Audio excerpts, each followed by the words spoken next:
आपको इसलिए बुलाया जाता है कि ताकि आप इसको इतना सीरियसली नहीं लेते, क्योंकि आप इस मार्ग से परिचित नहीं हो। आपको यहाँ बुलाया इसलिए जाता है क्योंकि आपको वहाँ अपने घर से जब चलते हो तो एक हफ्ता पहले आप परमात्मा के दरबार में पहुँचने के लिए चिंतित हो जाते हो। तो आपकी वो चिंतन भी मालिक के पुण्य में लग जाता है। कोई कार्य को आगे पीछे करते हो, किसी से छुट्टी लेते हो, घर वालों को मीठा बोलते हो कि मैंने जाना है, कहीं ये ना कर दे, और फिर आप वहाँ से यहाँ तक आते हो। नंबर एक तो आपको धनी बनाना है, राम नाम का, भक्ति का धनी बनाना है। परमात्मा का विधान है, संत मिलन को चालिए तज माया अभिमाने, जो जो कदम आगे रखे ओहे यज्ञ समाने। क्या बताते हैं परमात्मा? अपना विधान आप ही बता रहे हैं कबीर जी कि संत मिलन को चालिए। जब सतगुरु के दर्शनार्थ आप चलते हो, अभिमान तज माया अभिमान, किसी प्रकार का भी आप में अभिमान नहीं होना चाहिए।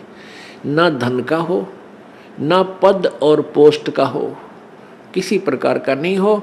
जैसे एक रोगी व्यक्ति जिसको पता लग गया कि तेरी जान जाने वाली है और वो डॉक्टर के पास जाता है, चाहे वो कितना बड़ा अधिकारी है और कितना पैसे वाला है, वहाँ वो अपनी उस पोस्ट और पैसे को नहीं आगे रखता, उसका दिखावा नहीं करता, अपनी जान बचाना चाहता है। डॉक्टर जहाँ कहता वहीं लेट जाता है, कपड़े उतारने को कहता तुरंत उतार देता है, कोई रिपोर्ट करवाने के लिए संकेत करता है, लिख कर देता, तुरंत उठ कर चला जाता है।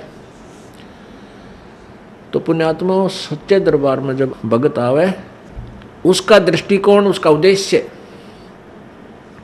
उसका भाव ऐसा होना चाहिए जैसे सीरियस रोगी, सीरियस पेशेंट और हॉस्पिटल में जाता है, उसमें कोई नखरा नहीं होता। ऐसे जब आप सच्चे दरबार में आओगे, आपको कितना पुण्य मिलेगा कि जहां से आप चले हो यहां तक आने के जितने भी आपके कदम, यानी जितने कदम बनते हैं, इतने यज्ञ के तुल्य आपको पुण्य मिलेगा उसको जो या निष्कपट भाव से आता है और निर्भिमान होकर आता है।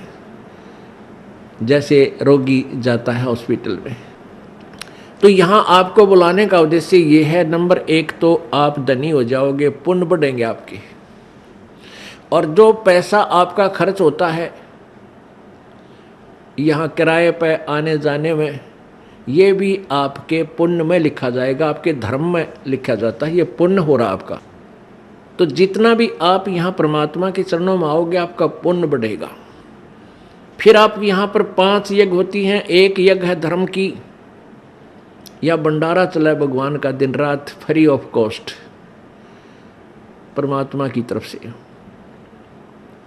यहाँ जो आप आते हो 10 रुपये, 50 रुपये, 100 रुपये जैसे भी दान पात्र में डालते हो, उसका फिर सामूहिक रूप से भंडारा होता है। कहीं आश्रम का विस्तार होता है, कोई पंखा आता है, कितने दरी बिछाण की मैट लाते हैं, लैट्रिन बाथरूम बनाए जाते हैं, कमरे बनाए जाते हैं, शेड लगाया जाता है। तो ये आपके पैसे का पुण्य हुआ और यहाँ आने वाली दुखी आत्माओं को चैन हुआ। अब कितने कैसे संसार से निकल कर आते हो आप, ट्रेन में आते हो, जेब कतरे साथ बैठे रहे, मन माने किरा के कर जा। घर से निकलते हो, कोई ठगी है, कोई चोर है, कोई किस तरह का है। व्यापार में भी इस तरह के ना जाने कितने निकम्मे आदमी, या व्यवसाय में अपने कार्य में कितने निकम्मे टाइप के आदमी आपके साथ खसने को तैयार रहते हैं। और ऊपर से फिर आपके ऊपर ये इतनी आपदाएं, कोई रोगी है, किसी को कोई भूत सता रहा है, किसी का पितर रुष्ट है, किसी का देवता रुष रहा है, और ना जाने कितने रोग कोड आपके लगे हुए।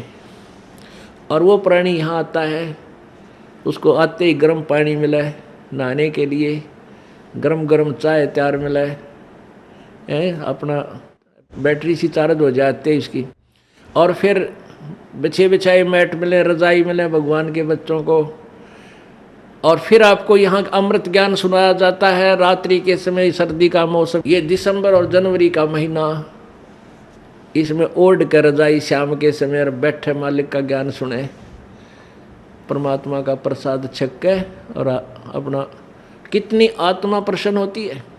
आधा दुख तो यही बोल लेता प्राणी। तो यहाँ पर कौन आता है? यहाँ कोई खाना खाने नहीं आता, यहाँ को रात्रि को सोने के लिए नहीं आता, यहाँ तो परमात्मा के लिए वो प्यारी आत्मा आती है जो परमात्मा के अंश है, जो पिछले जन्मों से उनके चरणों में कहीं ना कहीं किसी ना किसी रूप में वो उनके साथ रहे हैं। अब वो पार हो नहीं पाया, भटक रहे हैं, उनको फिर परमात्मा अपने बच्चों को इकट्ठा कर रहा है किसी ना किसी माध्यम से, कोई टीवी से, चैनल से, या किसी पुस्तक से, या किसी मित्र से, रिश्तेदार से, भाई बहन से अपना संदेश भिजवा कर इनको फिर शरण में ले रहा है। तो ऐसी प्यारी आत्मा जो परमात्मा के बच्चे यहाँ आते हैं, और इनके लिए जो सेवा होती है ये धर्म यज्ञ है।